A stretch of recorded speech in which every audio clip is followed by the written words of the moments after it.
let's get straight into the details for you, Sag. One card has already dropped out, but I want one more. There we go. Oh my God. Wow. Okay. Third one just, woof. 3 cards. And they're spiritual big jobs. It's a lot. We've got the 9 of Wands. This message is for you, lovely Sagittarius, whenever you see it really, actually, which is a very Sagittarian way of doing it. 9 of Wands, or the 9 of Q-tips, as we have here, is about defending your position. It's about your boundaries. It's about something that's been rattling on since about mid-2023, when you've had some kind of, I don't know what it is. It's like a force directed at you that is annoying or holding you back. It could be, in terms of your work life, definitely a boss breathing down your neck, or someone micromanaging you, or somebody in your family even, or friends, or relationship, just doing what you should never do to a Sagittarian, even from a selfish point of view. And let me know in the comments section if you agree. But I mean, my midheaven is Sagittarius, and I've got Sagittarian friends. I like Saggies because they're mutable. I'm mutable, I'm Pisces. And the thing I've found about Saggies is you don't try and clip their wings. You get really terrible results, because I think the thing that is not known about Sagittarians is that you can be very stubborn if you need to be. And that if someone threatens your freedom, that you will dig in. You will be enormously unhelpful with that person, or at least I really hope you will now, because this kind of circling around you has gone on long enough. It doesn't work, it won't get results, it doesn't help you, and it doesn't help them, and you know this. We also have the 10 of Swords, as if we didn't want complete confirmation, which we now have. The 9 of Wands, of course. Let me just have a look in my smelly book, actually, because I wonder if the 9 of Wands is a Saggy card. It might be Leo, but I know the 8 of Wands is Saggy. I'm going to take a guess. Oh my God, I've put my glasses on, the one that has no actual... Oh, F it, let's do it. Let's do it with the one eye. Here we go. It's going to be very interesting reading with one eye. Oh, Saggy. Right, 9 of Wands, let's look for you. Just need to know, because it's a really important card, because it actually came out on its own at the beginning of the reading, okay? I'm going to take a guess. Let me guess first.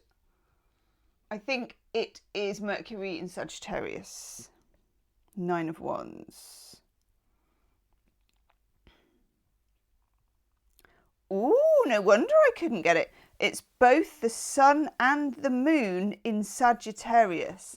So each one of these minor cards, better take these awful glasses off, each one of these minor cards is to do with a particular sign. And 9 of Wands is Sun and the Moon in Sagittarius, which I'm very drawn to this for you. I'm going to have to look through the one eye. It's an indication of a balanced masculine and feminine spiritual strength waiting within. Okay, I get it. I get it. Glasses off, in all seriousness, if there can be, after I've just done that. Masculine and feminine energies. So, receiving energies, the energy of being very much in your own space, but receiving, which is feminine energy.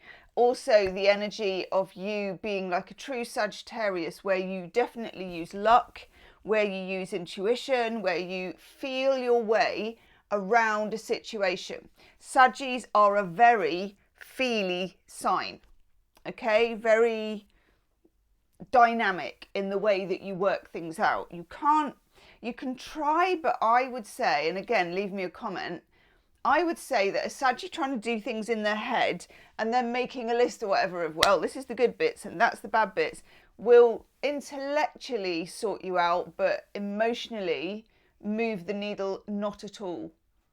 Because you are definitely a sign where you're doing your checks and balances, but it's that penny drop, it's that pendulum, it's that juju, whatever you want to call it, that gives you the push to do something or to not do something. Okay. The third card is Judgment. Judgment is about a return, something coming back, something resurrected. Now, this particular reading I am doing during Mercury retrograde. You know, that's only in the reading that I'm making it. But this can be any kind of retrograde energy or the energy of something that is back to the future. And again, I think that Sagittarian's timeline is quite similar to Pisces' timeline. I think you're not incredibly interested in the calendar or the clock, but there are other kind of chapters and the way that you divide things up. And I feel like this has been going on a long time and it's been coming and going in waves. So I will look at your love life in a minute as well, because I also feel there's an in and there's an out, and there's a kind of hot and cold, or there's an issue that keeps coming back, and then it's each time you're dealing with it from a different angle. Okay. There's always an extended love reading as well. So if the love reading that I do here really resonates, that's the first link in the description box. Okay, so we have that Nine of Wands, protecting yourself, the boundaries, standing up for yourself. The Ten of Swords, it's become too painful to stay the same. You can't ignore it. You can't hope it will go away, or they can't. And Judgment, this is something that isn't particularly new. So, okay, tell us more about how to turn this corner. Of course, we're in Saggy season coming up, or just in it, depending on when this video reaches you. And I feel like we're straddling 2025. Lucky 2025. And some of this belongs to next year, but we just don't know how much. Okay, it's not even that relevant, I don't think. Okay, here we go. Here is what the issue is and where we're going with it. The heart of the matter. Oh my God. Okay, Three of Pentacles, the cooperative card. Can you work together? So if this is about your work, which for some of you it is, can you work together safely anymore? Can you keep your ideas flowing? Is there a fair exchange? Is there reciprocity? You know, I think I'm asking rhetorical questions. I think not. I just think there's some kind of barrier or restriction here that you've tried every way to get past, or to circumnavigate, or to even change. And it just isn't, hasn't, won't, can't. And then from the three, we goes to the four. We goes to the four. The four. And this is where we move into the sign next to you, which is Capricorn. This is Sun in Capricorn. So if you think about it, okay, that is Sun and Moon in Saggy. So it feels like masculine and feminine energies, and also a duality and a mutability. But that is Capricorn, and Capricorn keeps their hand on their purse. When you find that there isn't, and we all assume that people are like us, even though we realise that they're not, you always, somehow your subconscious thinks that other people are on the modus operandi that you're on, okay? And they're not. Some people are just a bit selfish, and some people are just a dick. That's it. Sometimes that's it. It's as simple as that.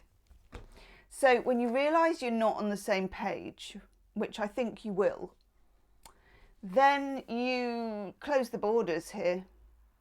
You know, and also this is a card of retaining money. It's a card of retaining your investment, making sure it's safe, whether that investment is emotional, whether that investment is financial, or whether it's your labour, however that is. You, as my mum says, you batten down the hatches, which is a shipping metaphor.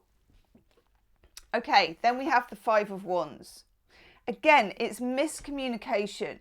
Whatever someone's saying to you and you're saying something back to them, there is a cross wire, a cross line. It's a ball of wool all tangled up, and you can't. I think it's a make or break point for you, and I think it's probably break rather than make. I think you probably need to move on, and I think you might know that you need to move on, and it might be really inconvenient. And obviously, you know, you choose your time. It may be that you have to stay somewhere for a certain amount of time or whatever, but the worm has turned and you sort of know it has. Okay. And then enter the first major arcana is the Hierophant. Hierophant is to do with things that are conventional, stations of life, such as birth, death, marriage, divorce, all those kinds of things that are conventions that we look to for markers, for measures. Sagittarians, in my experience, are quite unconventional, and it may be that what you have in mind in terms of work or play is unconventional. Lean into that unconventionality. Is that even a word? Lean into the weirdness. Let's just put it that way. Okay, let's look at your love life as well. What do we need to know for my lovely Sagittarius? I'm going to show you the cards as well as we go. So at the top, that's your kind of general and your work and life purpose bit, which I think is very strong, isn't it? This kind of knowledge that you need to get the F out of Dodge, really, is very, very useful, and it's not something you don't already know. Okay, there's many double negatives there. Let's have a look at your love life, lovely Saggies. Yeah, bit of a standoff there with the Five of Swords, but it's a quiet standoff, isn't it? Let's just take a couple more cards. Oh, okay, blooming heck, that's rather nice. The Candy Cane Ace of Cups. Okay, the stakes are high here. The stakes are high. I just looked at the bottom, Two of Pentacles. Now I want to look at the top. Yes! Woohoo! Right, this is cool. You're not going to be bored, that's for sure. We've got the Five of Swords, which is Venus in Aquarius. There is a slight fear of commitment when you have Venus in Aquarius, and when you've got the Hierophant up top here, because the Hierophant is about commitment in the more conventional sense. So being exclusive, calling someone boyfriend, girlfriend, husband, wife, whatever. Calling someone your person, my other half, whatever it is. Calling someone something is Hierophant material. Let's not put a name to this and see where it goes, is not Hierophant material. You may be caught in a bit of a mid-ground between call it what it is and let's not call it what it is. Five of Swords is a game of chess. It's Venus in Aquarius, which is an aspect where Venus, you know, the planet of love and all that good stuff, is in a fixed air sign where it gets dissipated into ice. You can see it all at the top here. Excuse me. You can see all this sort of icy, clear, not very emotional. This person didn't really fight, but they're picking up the swords. Other people did fight. It's a bit of he said, she said. It feels like a detachment of some kind, but there is this gorgeous, bubbly, candy caney Ace of Cups, lovely love connection around. But for some reason, it's being played with a bit. You can see here with this Two of Pentacles, it's being, I've got to show you because I do a mime for this one. You can't miss my mime. It's this. I know it's the worst mime ever. It looks like someone doing a really bad version of the robot at an office Christmas party when they've had a couple too many Cinzanos. But that is, excuse me, that is Jupiter in Capricorn. So, Sun in Capricorn, you're staying still, you're banking your money, you're stopping, hand on your purse. Jupiter in Capricorn, Jupiter's your ruler. but brilliant when Jupiter's in Sagittarius, because it's like, yeah, free and easy, let's just blue sky this thing and let everything just woohoo. When Jupiter's in Capricorn, it's let's nail it down. Let's play around, office party worm. I know you did it then as well. Oh, go on, you give it a go. Oh, it's a workout as well as a tarot reading. If anyone's what, I've got windows all around me. People are like, what is that woman doing today? When you've got this card, okay, it's playing around infinity, which Saggy loves because Jupiter is like infinitely massive, but nailing it down to a pentacle. So it's like, take the energy, squash it, make it normal, make it real. There's a pressure on you here, or there's a pressure maybe on the relationship to figure out what it is, to work out what the parameters are. I suppose in the very old-fashioned way, to find out where you stand, or somebody wants to find out where they stand with you. But, I mean, winner, winner, chicken dinner, or vegan alternative, we've got the Six of Wands. Yippee-ki-yay, MF. I like the Six of Wands, and you should like the Six of Wands, because it's something of success. It's something where you win. It's something where it's, you know, your team has won the league type thing. It's got lovely, effervescent, lovely, high energy about it. Okay? Eight of Pentacles comes out. That is like sobering up after the Christmas party. This, photocopying your backside, sending it to your boss, you know, that kind of card. This card, sobering up, it's time to get real. So, we've got this kind of, I would say, cat and mouse game going on in your love life that I don't dislike.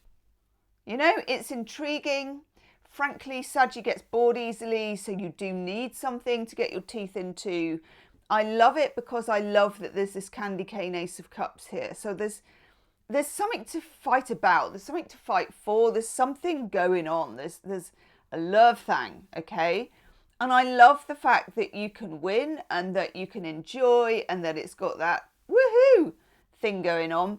And then this says, but we actually do need to nail it down at some point. Okay?